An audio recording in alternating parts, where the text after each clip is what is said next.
உங்களுக்கு பைத்தானோட identity operator பற்றி தெரியுமா? இன்றைக்கி பார்த்துடலாம், ஓகேவா?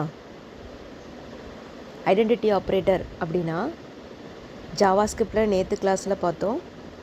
ஸோ இன்றைக்கி பைத்தானில் 2 வேல்யூவோட, அதாவது 2 ஆப்ஜெக்டோட மெமரி லொக்கேஷனை கம்பேர் பண்ண போகிறோம். It is used to compare memory location of 2 objects.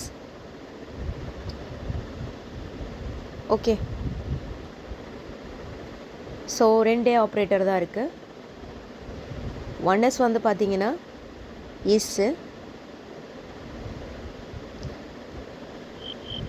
another one is not.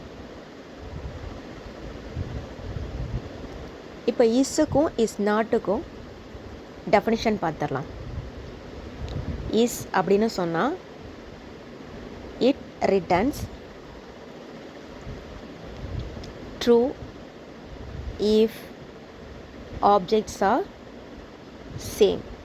Objects சேமாக இருந்தால் தான் ட்ரூன்னு ரிட்டர்ன் பண்ணும்.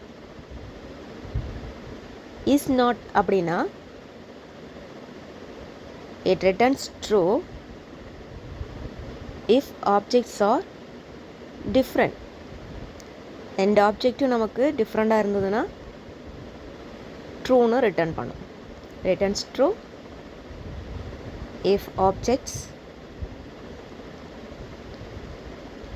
are different. ஓகே, இதுக்கு ஒரு சின்ன எக்ஸாம்பிள் பார்த்துடலாம்.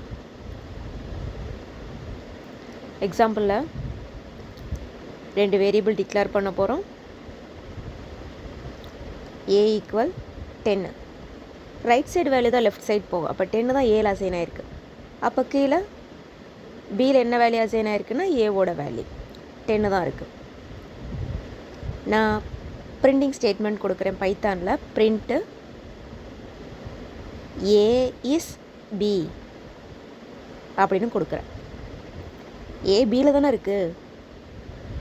அப்போ சேம் ஆப்ஜெக்டா டிஃப்ரெண்ட் ஆப்ஜெக்டா? எஸ், இது வந்து சேம் ஆப்ஜெக்ட்.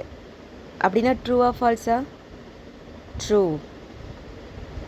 அப்போ ஃபால்ஸ் ஸ்டேட்மெண்ட்டுக்கு ஒரு example, A is not be அப்படின்னு கொடுக்குறேன். அப்போ இது வந்து பார்த்தீங்கன்னா சேம் ஆப்ஜெக்ட் தான், ஆனால் நான் வந்து இஸ் நாட் அப்படின்னு சொல்கிறேன்.